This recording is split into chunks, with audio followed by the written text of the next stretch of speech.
Alors, les classeurs d'embossage, comme vous pouvez le voir, alors j'ai tout sauf le format A4. Je sais qu'il en existe au format A4, vu que j'ai pas la machine A4, donc pour le coup, je n'en ai pas. J'ai des formats assez grands, d'autres un peu moyens. Enfin, vous voyez qu'effectivement, les classeurs d'embossage, comme pour les tampons, etc., il y a des tailles bien différentes. Avant, on essayait de trouver un rangement qui nous permettait de ranger un petit peu tout ça en prenant en compte les tailles et les formats. Et on avait besoin, dans notre rangement, de voir à chaque fois notre matériel pour pouvoir choisir et pour savoir ce que l'on a. Et pour pouvoir choisir, vous vous doutez bien qu'avec Moka, on ne s'embarrasse plus de ça, plus du tout. Quand on va vouloir choisir, quand on va vouloir faire un point sur ce qu'on a, c'est encore une fois dans les organiseurs Moka que vous allez faire vos tris et que vous allez chercher, trouver votre matériel. Alors j'ai avancé un petit peu, hein. Je vous économise de passer tous les classeurs d'embossage dans la Big Shot, vous savez comment ça se passe et c'est pas du tout le but de cette vidéo là. Donc j'ai réalisé toutes mes fiches avec toutes les empreintes de mes classeurs d'embossage et je les ai faites sur un même format, donc le format A6. Lorsqu'on a des classeurs d'embossage, on a souvent les mêmes motifs qui se répètent. Vous voyez ici, le motif se répète. Alors qu'il soit petit ou grand, ça reste le même motif. J'ai donc pas besoin de faire des fiches au format de mes classeurs d'embossage. Lorsque je les regarde, lorsque je les passe en revue, je vois tout de suite les motifs, même sur les grands ici. Alors par contre, sur mes fiches, je peux peut-être mettre que c'est un format A5, par exemple. Parce que quand je vais voir mes fiches et que je vais voir ce motif, si j'ai un besoin dans mon projet d'une page qui est aussi grande que ça, bah, je vais pouvoir le voir. Je vais me dire, ah tiens, c'est du format A5 celui-ci, donc je vais pouvoir l'utiliser pour mon projet. Ce qui est assez sympa pour les classeurs d'embossage de faire ces fiches, c'est qu'on voit le négatif. Donc on peut utiliser le verso ou le recto et on a des motifs complètement différents. Par exemple pour celui-ci, qui est vraiment très sympa et très chouette. Donc dans un sens, il est embossé, et puis dans l'autre, ça donne quelque chose de complètement différent. Donc c'est vrai qu'en fait, on a plusieurs motifs pour un seul classeur d'embossage. Et puis ça reste beaucoup plus sympa de chercher et de choisir le classeur d'embossage que l'on veut utiliser en regardant un petit peu ce que ça donne réellement. Un peu comme les dies aussi, hein. Les dies, on les a déjà découpés, ils sont sur nos feuilles transparentes. Ça nous permet de vraiment choisir notre matériel sans avoir besoin de peut-être le repasser dans une feuille pour pouvoir le choisir, parce que c'est vrai qu'il y a des fois des motifs, bon, bah, quand on le voit comme ça, ok, ça nous donne un aperçu, mais là, concrètement, il est fait. Donc, on peut vraiment voir ce que ça donne au final. Donc là, ce que je vais faire, je vais prendre mes organiseurs, qui sont déjà un peu pleins. J'ai encore de la place un petit peu dans celui-là. Alors, comme vos organiseurs commencent un peu à être pleins, ça veut dire que vous avez rentré beaucoup de matériel par rapport à vos débuts. Là, c'est peut-être le moment de se poser la question, est-ce qu'il faut reprendre un autre organiseur et puis voilà, en recommencer un, ou il est peut-être temps de faire un petit tri pour libérer un petit peu de place. Mais là encore, on vous renvoie vers les vidéos Moka, puisqu'on vous dit aussi, on vous explique pourquoi à un moment donné, faire du tri de temps en temps permet de libérer de la place et puis permet aussi de se libérer aussi un petit peu l'esprit.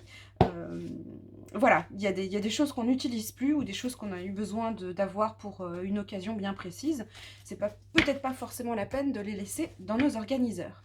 Donc là, mes fiches pour les classeurs d'embossage, alors je le ferai après, donc je mettrai la marque. Donc là, je vais prendre mes pinces. Je vais prendre mes pinces. Alors, je vais choisir, est-ce que je fais en fonction de la couleur.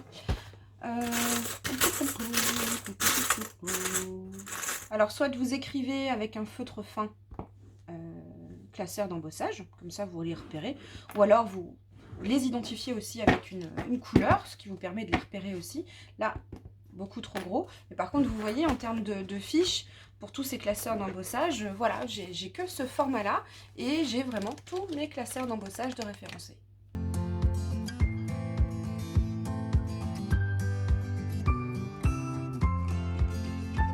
Voilà, donc mes fiches sont rangées. Donc la prochaine fois que j'ai envie d'utiliser un classeur d'embossage, j'ai plus besoin d'aller voir dans mes rangements pour voir ce que j'ai dans mes classeurs d'embossage. Je prends uniquement mes fiches, je les choisis. Je choisis les fiches, les classeurs que je veux utiliser. Alors contrairement aux tampons, etc., où il y a forcément une boîte d'identifié pour le rangement, là, très honnêtement, mes classeurs d'embossage, bon, ils prennent de la place, mais c'est pas non plus folichon. Bah là, je vais tout simplement les mettre dans une boîte. Et donc, dans quelle boîte est-ce que je vais ranger tous ces classeurs d'embossage? Bah là, j'ai vraiment le choix.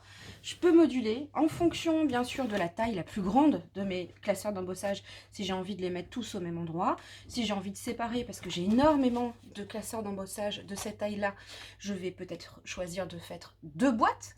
À ce moment-là, dans mes fiches, j'identifierai boîte 1 et boîte 2 en fonction de ce que j'ai choisi en termes d'identification, par couleur, par lettre, etc. Par contre, on vous montre un tout petit peu ce que ça peut donner, par exemple, dans une pop box maxi, où là, je peux me permettre de ranger tous mes classeurs. Voilà, donc ils se rangent. J'ai encore la place en plus hein, pour en mettre d'autres. Mais j'ai pas besoin d'ouvrir ma boîte, j'ai pas besoin de tout sortir pour choisir, pour voir ce que j'ai. Ce sont mes fiches qui le font. Et une fois que j'ai réussi, que j'ai choisi mon classeur d'embossage, à ce moment-là, je vais le chercher dans ma boîte. Idem, si je pense avoir un classeur d'embossage, je vais regarder dans mes fiches si effectivement je l'ai. Je ne vais pas prendre mon rangement, je ne vais pas me lever, je ne vais pas chercher ma boîte. C'est mon organiseur, c'est mes fiches qui me diront si effectivement j'ai le classeur d'embossage en question. Donc ça, ce sont dans les pop box maxi. Donc là, vous vous doutez bien que dans la pop box rectangle XL, il rentre aussi parfaitement à l'intérieur. J'ai de la place pour en mettre d'autres. Donc si c'est des outils que j'utilise assez souvent, si je m'équipe assez régulièrement avec des classeurs d'embossage, ben, je vais peut-être choisir une boîte où j'ai encore un peu de place, un peu de latitude pour pouvoir la remplir au fur et à mesure. Et je peux m'adapter aussi en fonction de la consommation.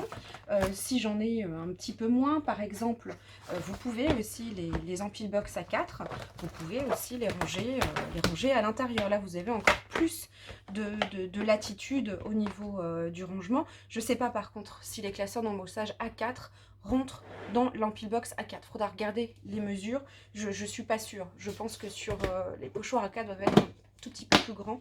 Là, j'ai pas regardé, très honnêtement. Si vous n'avez que des petits classeurs d'embossage, ils vont rentrer par exemple dans la pop box. Alors, c'est les tout petits. Les tout petits rentrent dans la pop box mini, par exemple.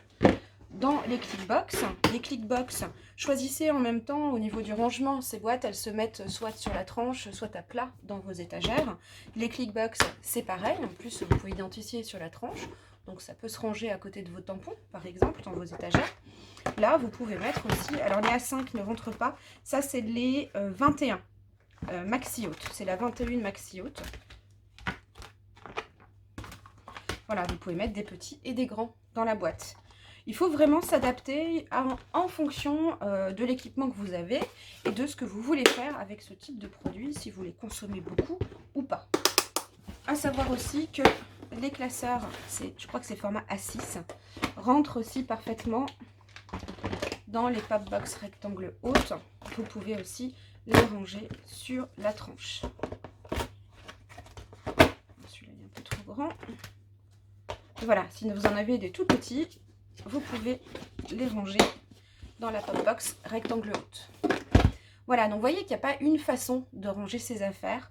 Il faut vraiment faire en fonction de la quantité que l'on a et en fonction de ce qu'on veut faire aussi avec ce matériel.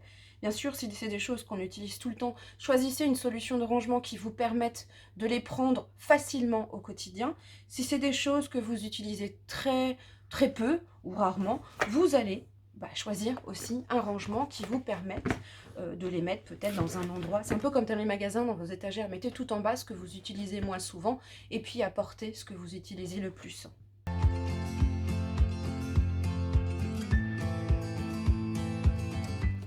Donc voilà, donc moi personnellement, je vais les mettre dans cette boîte, dans une pop box rectangle XL.